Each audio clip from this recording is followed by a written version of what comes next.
profundidad de la noche, donde las sombras se alargan y los susurros del viento adquieren vida propia, nace el miedo. Es ese compañero inseparable, el eco de nuestras más profundas inquietudes, el susurro de lo desconocido que se cierne sobre nosotros en la penumbra. El miedo, esa emoción ancestral que yace en lo más profundo de nuestro ser, nos envuelve en su brazo oscuro y nos impulsa a explorar los límites de nuestra valentía. Pero, ¿qué es el miedo? Sino una manifestación de nuestra humanidad. Es el eco de nuestros anhelos y temores más íntimos, la chispa que enciende la llama de la imaginación y nos sumerge en un mundo de fantasmas y criaturas de la noche. Aunque puede parecer un enemigo, el miedo nos une de una manera única, nos conecta a través de nuestras experiencias compartidas de terror y nos recuerda nuestra propia vulnerabilidad en un mundo lleno de incertidumbre. Bienvenidos a Miedos Nocturnos, un viaje a través de las sombras de la noche, donde exploraremos los rincones más oscuros de la mente humana y nos sumergiremos en las profundidades del miedo. Acompáñanos mientras desentrañamos los misterios de lo sobrenatural, compartimos historias de horror y nos sumergimos en el fascinante mundo de lo desconocido. Ricardo, buenas noches, ¿cómo estás? Muy buenas noches, amigo. Muy bien. Muy feliz de estar de nueva cuenta aquí compartiendo esta mesa de debate y de conocimiento para nutrirnos nosotros y la audiencia y la gente que nos ve en YouTube y que nos escucha en Spotify. ¿Cómo has estado? ¿Cómo te ha tratado tu semana? Ha sido una semana muy atareada, mucho trabajo, gracias a Dios.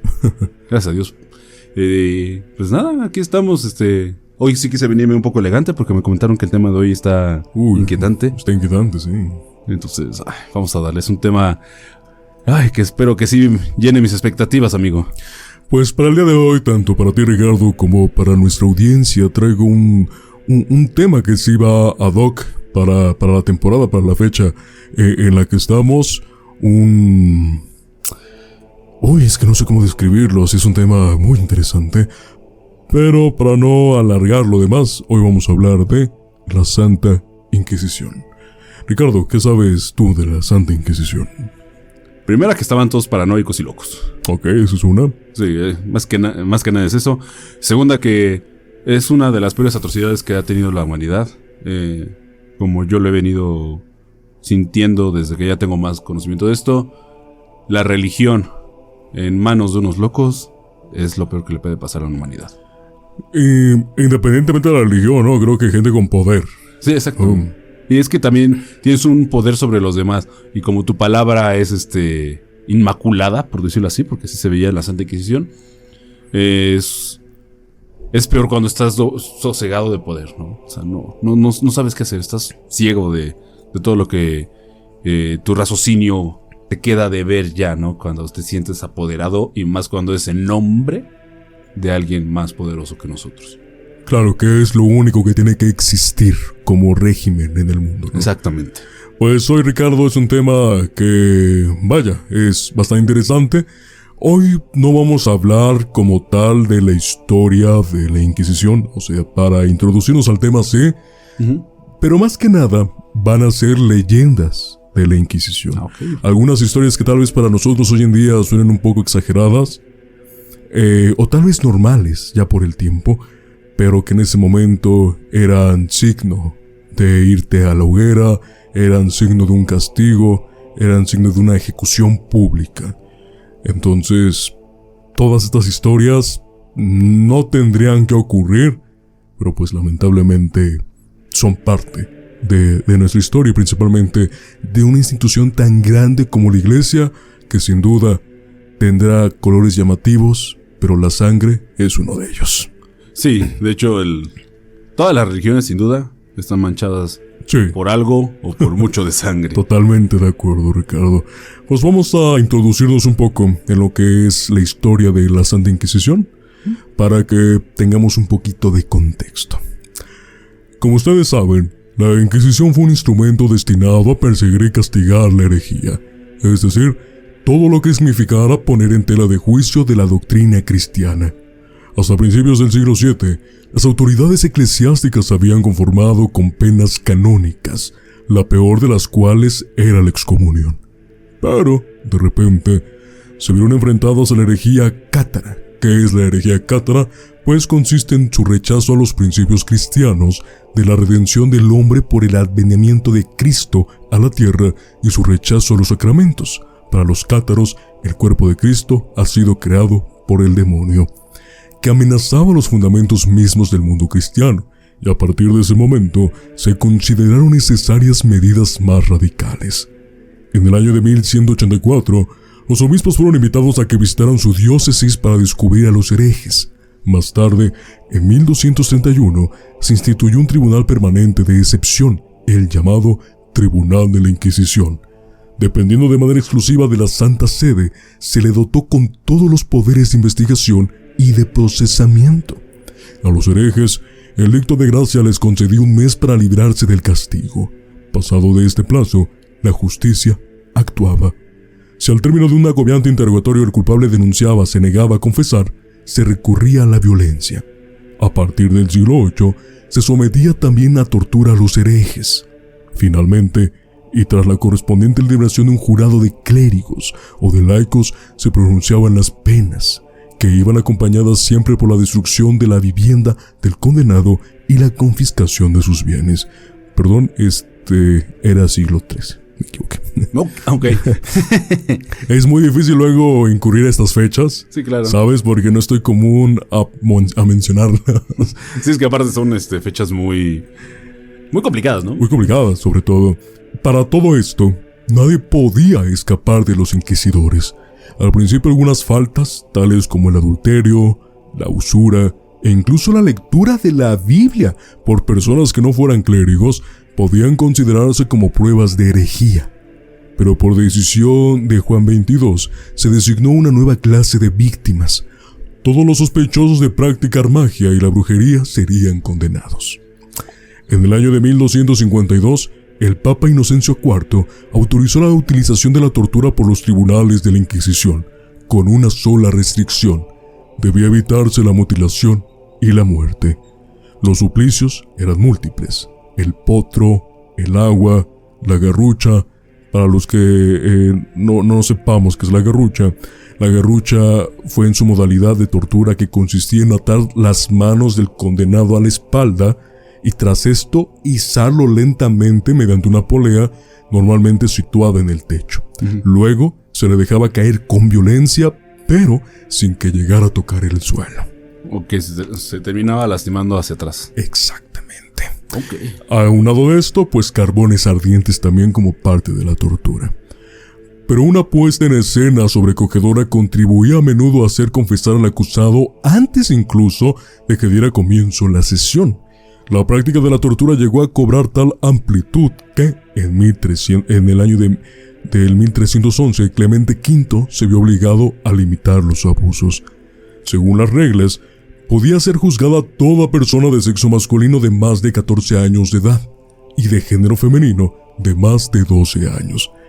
Pero llegó a ocurrir que niños de 7 o 9 años se vieron acusados de herejía. Entonces, ahí digamos que la Iglesia o la Santa Inquisición no respetaban las edades. Es que, sigo insistiendo, estaban locos. Estaban paranoicos. Muy paranoicos, demasiado. ¿Sabes qué? Mira, yo creo que por el tipo de tema que estamos tocando no podemos ni siquiera hacer un pequeño chance de esto, ¿no? O sea, hacer un chiste. Es que es la amenaza del poder que siempre vemos, ¿no? Que lo vemos en todos lados: partidos políticos, gobernantes, reyes, imperios, bla, bla, bla, bla. Entonces, estamos tocando que aquí se sintieron amenazados por algo que todavía no estaba siendo real. Y si también nos vemos históricamente, hasta la misma ciencia era una amenaza para la religión. Sí, pues vemos el curioso caso de Galileo Galilei. Ajá, exacto. Un ejemplo tan claro como la existencia de algo más allá de los cielos, en donde supuestamente las almas iban después de la muerte. Es que eso no existe. Existe la luna, existen las estrellas. Uy, no, papá, eso no puedes decirlo. Sí, ¿no? Sí. Y por más que estamos conscientes que sí existe, lo estamos viendo con nuestros ojos. Imagínate. O sea, es que a eso es lo que voy.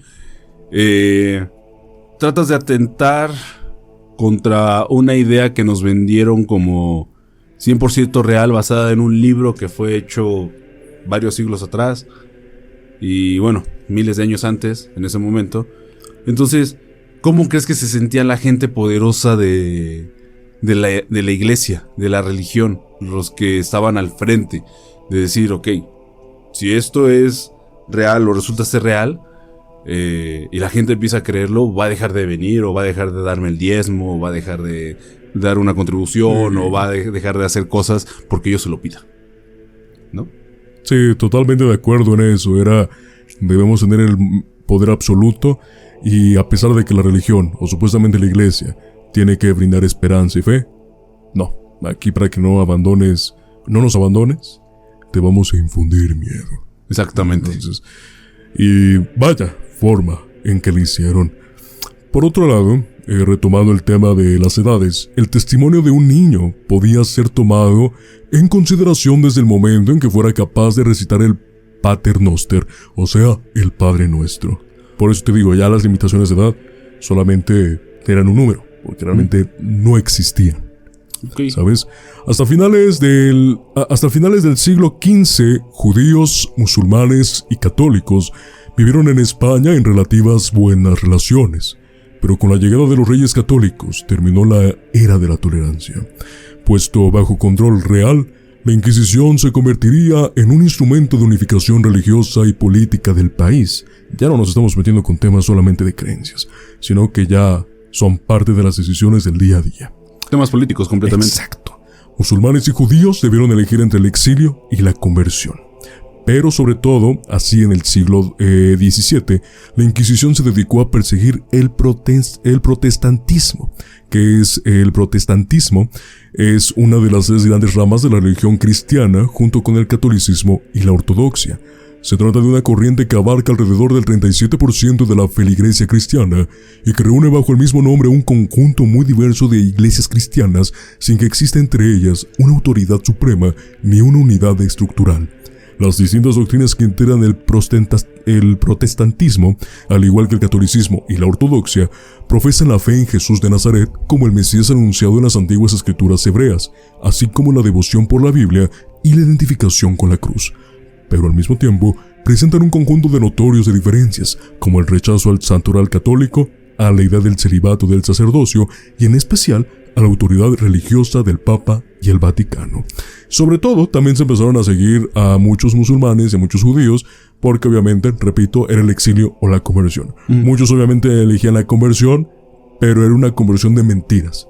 Era, ok, ante la sociedad soy cristiano, pero todavía debajo del agua sigo mi propia religión, y obviamente por las sospechas, ahí es donde entraba la cacería por parte de la Santa Inquisición, al menos en España. Y ya eras un hereje. Exacto.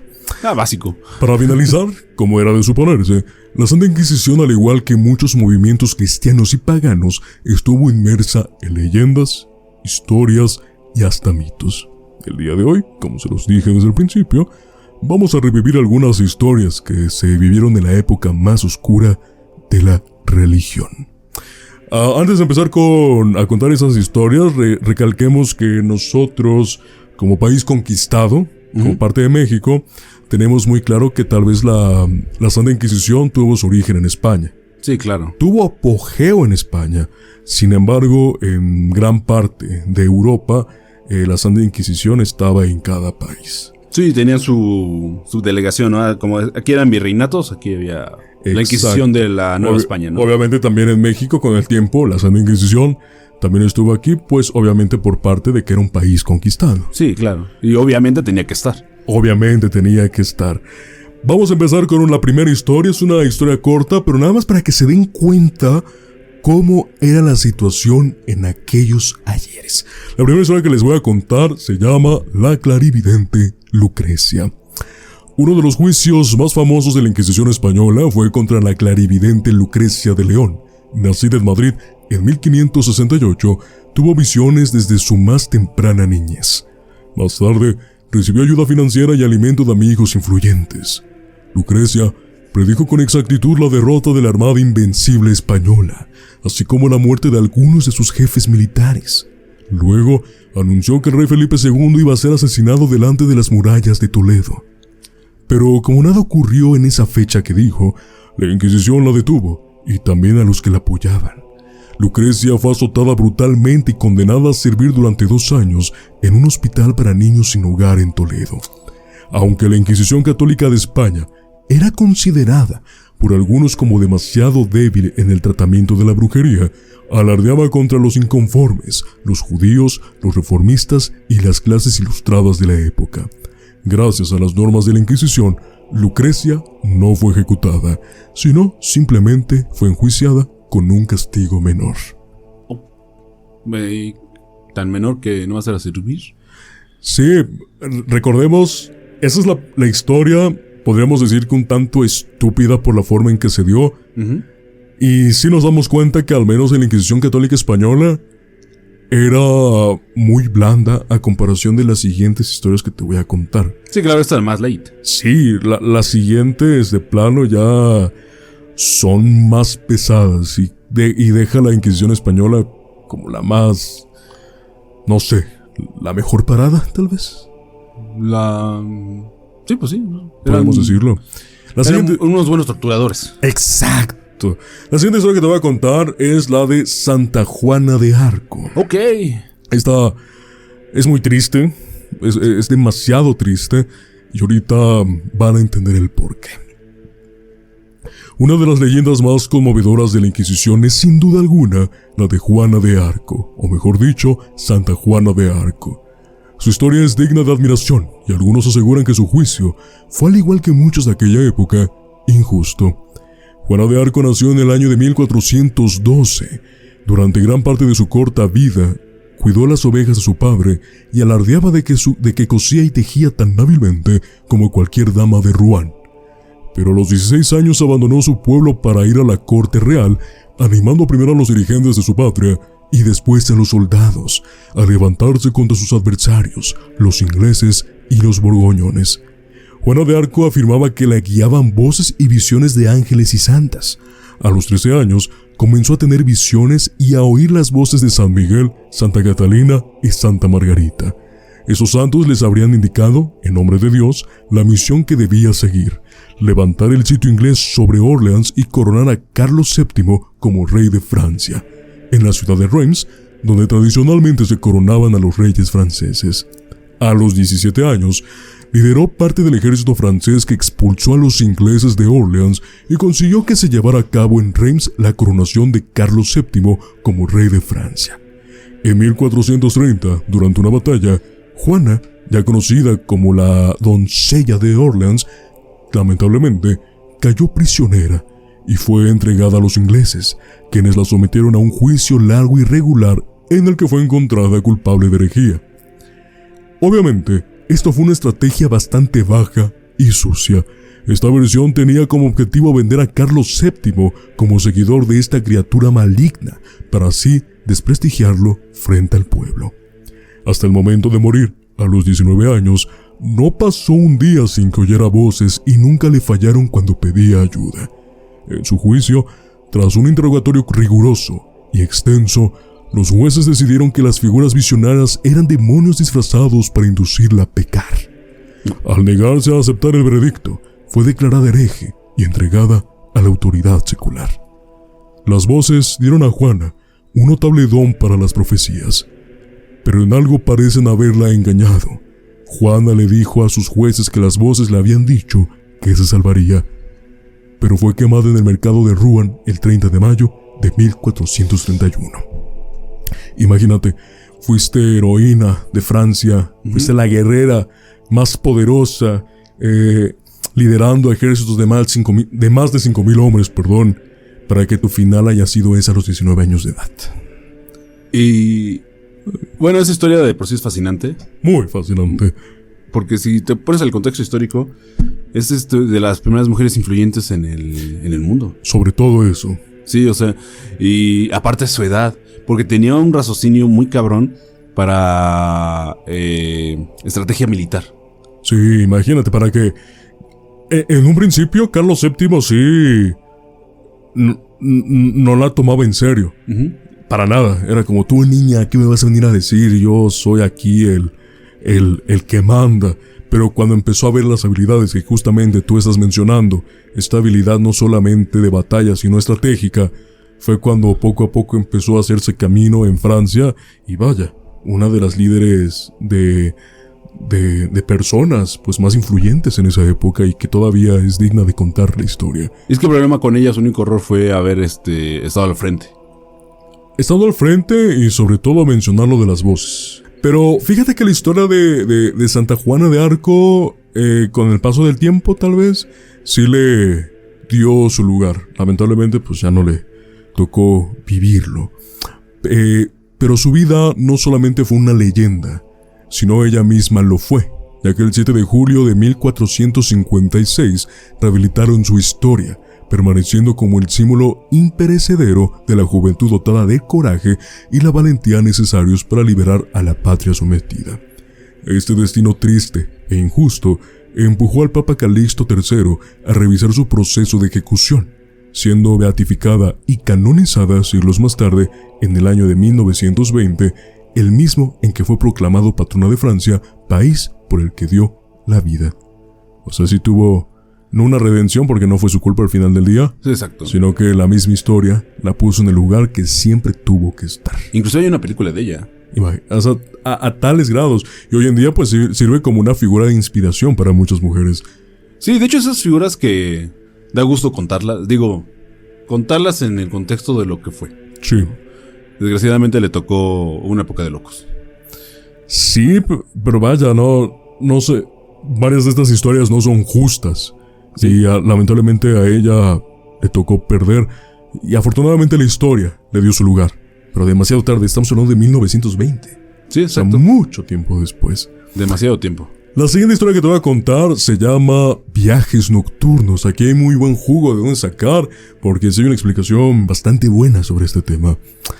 Verás, Ricardo, durante una cacería de brujas en la región vascoparlante de Francia en el año de 1609, el investigador Pierre de Laucret forzó una confesión extraordinaria de una joven francesa. Bajo tortura, Mary, de 19 años de edad, dijo que la noche del 27 de septiembre se untó una sustancia en el cuerpo y flotó en el aire. Declaró que el ungüento no podía examinarse como lo pretendían hacer las autoridades de la Inquisición, pues el diablo lo había ocultado. Como dato curioso, y a esta altura, tal vez ya lo sepan, en Edad Media muchos creían que algunas mujeres cabalgaban por la noche con Diana, la diosa de la pagana, a lomos de ciertas bestias. Durante siglos, la iglesia cristiana condenó esta creencia e impuso penitencias por ella. Luego cambió de parecer. En el siglo XIII, el Papa Alejandro IV dictaminó que la herejía estaba relacionada con la brujería. Y en el siglo XVI, cualquiera que negara la existencia del vuelo nocturno de las brujas podía ser quemado como una de ellas. O sea que de plano, las brujas tenían que existir y ya. Si rechazabas su existencia, ibas al hogar. Es como rechazar la existencia de Dios, Tal cual. al final de cuentas, ¿no? La diosa de las brujas tenían varios nombres, pero algunos textos se refieren a ella como Diana o Artemisa, la diosa de la luna. Su templo en Efeso, Turquía, fue un centro religioso clave del mundo antiguo. Los sicilianos creían que los jueves por la noche, los seguidores de Diana dejaban sus cuerpos acostados al lado de sus esposos y volaban por la oscuridad. Estos viajes en sueños eran para la iglesia abominaciones demoníacas. Durante los siglos XVI y XVII, muchas mujeres confesaron volar a los aquelarres con el diablo. Supongo que esto ya debido a la presión social. Ah, sí, es que es como cuando presionas a alguien a que diga algo y ya te dijo cuántas veces que no y tú no le crees, y te dice, pues sí es cierto, ¿no? Si finalmente iba a tener el mismo destino, ya sé si lo aceptaba o lo rechazaba. Sí, exactamente. Entonces, esa presión social, esa presión de un interrogatorio te pone en jaque. Sí, más por esta idea tonta de que todas las mujeres en las noches dejaban sus cuerpos al lado de sus maridos y se iban. Ajá, exactamente. Entonces ya con solo ese hecho ya era suficiente, y con cualquier mínima sospecha era suficiente como para ya el interrogatorio, y el interrogatorio simplemente, lamentablemente, ya no salías. Entonces, para continuar con esto y para también terminar con viajes nocturnos, en Suiza, por ejemplo, las brujas cabalgaban en ocasiones sobre lobos, pero gradualmente los medios de transporte llegaron a incluir objetos como sillas, palas, palos rajados y especialmente escobas frotadas con ungüentos mágicos hechos con belladona, acónito, cicuta y otras plantas venenosas. Se decía que el aceite de los ungüentos proveía de la grasa herviza de niños no bautizados, o bien de otros robados de sus casas o desenterrados de las tumbas. Damn. O sea, imagínate, si la primera historia solamente no fue un castigo, fue vas a ayudar en una casa para niños sin hogar. Ajá. Fuimos escalando con Juana de Arco, ahora con viajes nocturnos con el simple hecho, pues, de existir. Sí, literalmente. Y más que pues, nada. mujer. Sí, simplemente con eso ya era suficiente para que la Santa Inquisición fuera por ti. ¿Y a esto qué quiere decir? Que no sé si ya era mucho abuso de poder, falta de confianza, o como tú lo habías comentado, ya estaba de plano locos, porque cualquier mínima cosa ya era sinónimo. Yo creo que fue más que nada el ya encontrar un pretexto por cualquier cosa. Sí, no había una... No había como una base, o sea... deja tú una base, porque yo creo que la base era nadie rechaza a Dios, ¿no? Ajá, pero yo creo que no había una... No sé cómo decirlo, una estructura o un límite. Ajá, y un también... límite. Como un organigrama, ¿no? De... Esto está mal, esto está peor, esto está mucho peor. Aquí sí ya, tortúrenlo. Y aquí pues sí ya mejor acaben con él, ¿no? O sea, yo siento que empezaron a encontrar como motivos de un pequeño motivo. O sea, no había como una investigación previa de... pues es que pasó con una. No va a pasar con nosotros. Ya pasó con otro y así, así, así. Entonces, yo creo que el principal punto el que tenemos que rescatar es ese. Que la gente no sabía qué le tiraba. No sabía en qué momento me iban a agarrar y bajo por qué motivo, porque pues todos los motivos eran válidos. Sí, cualquiera que fuera en contra de Dios era un destino válido. Pero se me hace una de las peores épocas para vivir. A mí también. Porque como pues bueno, esto va a ser en la siguiente historia, aún así lo voy a recalcar, pues la Santa Inquisición no solamente era con torturarte o incluso ejecutarte, sino también te quitaba tus pertenencias. Sí, o sea, tenía un poder político muy enorme. Sí, nadie le podía hacer pues guerra, porque era la única institución que tenía poder. Y ya. La siguiente historia es un ejemplo de eso, porque mira, esta es la que más también me da coraje, porque te voy a relatar la historia. Es pequeña, es breve, pero igual es muy dolorosa. Te voy a contar la historia de la curandera Margaret.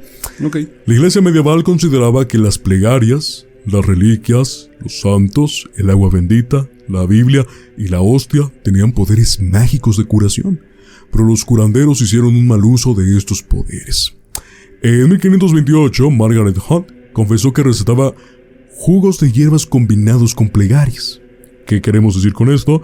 Para curar las úlceras, pedía a sus pacientes que rezaran 3 Padres Nuestros, 3 Aves Marías y un credo, mientras trituraban ruda, eneldo, verbena y caléndula con un poco de agua bendita. Okay. Se creía que los hechizos de las brujas negras provocaban las úlceras y que la verbena y el eneldo los contrarrestaban. ¿Cuál fue el destino de Margaret? Margaret fue muy famosa en su época, pero al poco tiempo la acusaron ante la Inquisición, y aunque no existe acta donde se compruebe que murió ahí, dice la leyenda que la tortura fue, al igual que en muchos casos, insoportable y pereció en ella. O sea, alguien que brindaba ¿ayuda? Algo bueno a la sociedad, y aún así la Santa Inquisición fue por ella. ¡Qué coraje! Sí, la neta, sí. Y es que es lo peor porque estaba, aparte de tratando de hacer un bien a su comunidad, la trataron como bruja, literal. Sí, nada más tenía, obviamente ella, en base al conocimiento que tenía sobre hierbas, lo relacionaba o lo complementaba con el conocimiento que tenía sobre la religión cristiana. No estaba haciendo ningún pecado, estaba complementando la información de ambas para llegar a un bien común, utilizar algo tan tangible, algo que realmente te puede curar, como una planta, como agua caliente, así como para tus creencias al momento de rezar y que te sintieras mejor, tanto espiritualmente como físicamente. Es que alimentas tus defensas mientras alimentas tu fe, ¿no? Y a final de cuentas, Sí. ¿dónde está el problema ahí? Sí, exacto, ¿cuál es el problema? Y aún así los rumores fueron hasta la Santa Inquisición. Y yo creo que aquí justamente el de boca en boca fue lo que le falló. Fue una historia mal contada a final de cuentas, ¿no? Sí, tal vez una persona decía, no, es que ella me curó de las úlceras. Pero tal vez alguien decía, tal vez ella te echó las úlceras porque es bruja. Buscó la forma de que las tuvieras para que pudieras venir con ella, ¿no? Y dejas tu dinero. Exactamente, porque tampoco tenemos una prueba consciente de si cobraba o no. También. Entonces, es una de las historias. Esta historia, junto a la de Juana de Arco, sí se me hacen muy, muy tristes por la forma en que terminaron. Personas que tenían el potencial de mejorar la sociedad en diferentes ámbitos, terminaron ejecutadas por la avaricia de la Santa Inquisición. Entonces, desgraciadamente. Esto, Ricardo, fueron las 4 historias sobre la Santa Inquisición. ¿Qué te parecieron? ¿Cuál te gustó más? ¿Cuál odiaste más, tal vez? ¿Cuál te pareció más triste? No sé. A ver, exprésame. Para mí, de entrada, antes de darte mi opinión sobre las historias, sí se me hace una época muy ojete, como tú lo dices. Muy oscura. Muy oscura. Sí. El oscurantismo es una cosa y la época de la Inquisición es otra. Es un punto y aparte. De todas las historias, Juana de Arco, como ya la conozco, la voy a descartar. Okay. Me tocó ver la película de niño y es una de las películas que a mí me encantó ver. Es una historia muy bonita porque no te habla como tal de cómo se volvió santa, sino de lo que hizo. Yo creo que la de las mujeres que levitan es la que más coraje me da. Esta última sí da coraje, pero no da tanto como esa. Porque lo trato de ver como en el contexto en el que definen la brujería, definen la herejía. Sí. Y pues si lo ves en el lado de que manejaba plantas y aparte oraciones y eso y el otro, pues sí, hay como un cierto argumento para la época de decir es que era bruja porque está ocupando cosas de la naturaleza y las mezcla y aparte todavía le metes un conjuro, que ni es conjuro porque son rezos de la iglesia que ya conocen todos, ¿no? Entonces esa a mí me da mucho coraje, mucho coraje, en el aspecto de que nada más por existir, por ser mujer, ya tienes que a huevo flotar, ¿no? Sí, era una idea muy estúpida. ¿Sí? Por parte de los inquisidores. Y pues la primera se me hace un poquito, como lo dije al principio, muy light, muy, pues no inquieta, o sea, a mí se me hace muy tonto porque nada más fue como que un pretexto para tener a alguien para empezar a encauzar, ¿no? Y así como lo estoy diciendo ahorita, lo digo con todas las demás historias, que son muchas. ¿Cuántas personas no fallecieron así, torturadas o quemadas? Que nada más era como empezar a tener ahí los empujones para empezar a meter miedo a la gente. Sí, sobre todo porque, por ejemplo, con la clarividente Lucrecia, creo que ahí lo que pasó, el pretexto de la Santa Inquisición es que empezó a tener seguidores. Sí, exacto. Algo que a la iglesia no le convenía. Creer en otra cosa que no fuera Dios. La palabra de Dios. Exactamente. Y también, a lo mejor en ese momento no estaba como definido, pero sí lo propenso que era poder crear una secta en base a alguien que pues, puedes tenerle credibilidad, ¿no? Sí, pero yo creo que también, como seres humanos, tendemos a creer en algo. Creer en algo es bastante fácil. Y creo que si estás bajo una doctrina amenazante, siempre va a estar esta mentalidad de ir contra. Sí. Entonces yo creo que también el creer en otra cosa, a ti como ser humano mínimo te alivia. Porque ¿cómo vas a creer en algo que te amenaza por creer en él? Exactamente, y acabas de tocar un punto bien importante porque a raíz de lo de la Inquisición, después de que ya empezaron a dejar de ser así de, voy a decirlo como tiene que ser, imbéciles, las personas de la iglesia, vinieron muchos cambios benéficos con la religión, porque ahora sí ya empezaron a apoyar más a la gente, se empezaron a dedicar a apoyar entre comillas, ¿no? Pero pues sí, pues se empezó a ver como un cambio de la iglesia hacia sus seguidores, ¿no? De que, pues ya no somos la misma imagen, de que por cualquier cosa te vamos a perseguir, ¿no? también vienen las épocas de la Ilustración, muchos cambios revolucionarios, gente influyente, que también terminó siendo asesinada la mayoría, pero que hace estos cambios generacionales. Sí, y aún así, creo que en la actualidad la iglesia todavía lucha por mantener y darle la bienvenida a nuevas personas para que, pues, estén, ¿no? Todavía yo creo que le cuesta. Y yo creo que más ahorita por la época de la tecnología, de la investigación, de los avances científicos, y ha estado ya muy separada de lo que es la iglesia, pero es que la misma iglesia provocó esto. Si la iglesia no hubiera hecho esas estupideces como la Inquisición y como a personas como Galileo Galilei, yo creo que la iglesia podría estar todavía muy arraigada con todo lo que hacemos en nuestro día a día. Y ahorita ya es una separación. Una institución fuerte incluso de estudios más profundos. Uh-huh. Entonces, la iglesia misma creó su inicio, se sepultó por mucho tiempo y todavía está en la reivindicación por este constante cambio social que tenemos. Pues Ricardo, estas fueron las 4 historias que te compartí. Muchas gracias también por darme tu opinión respecto a ellas. Espero te hayan gustado. Obviamente también hay muchísimas leyendas de la Santa Inquisición. Hay incluso una donde ejecutan un gallo. Ok. Es curioso, pero esa historia será para otro episodio.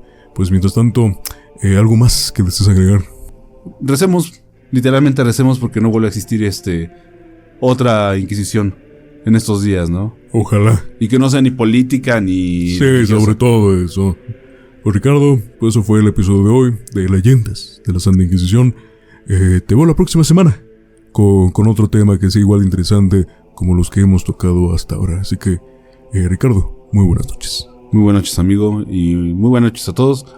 Y recordarles que nos sigan en Spotify y en YouTube. Sí, en nuestras redes sociales. Recuerden poder entrar a Spotify para que nos puedan puntuar.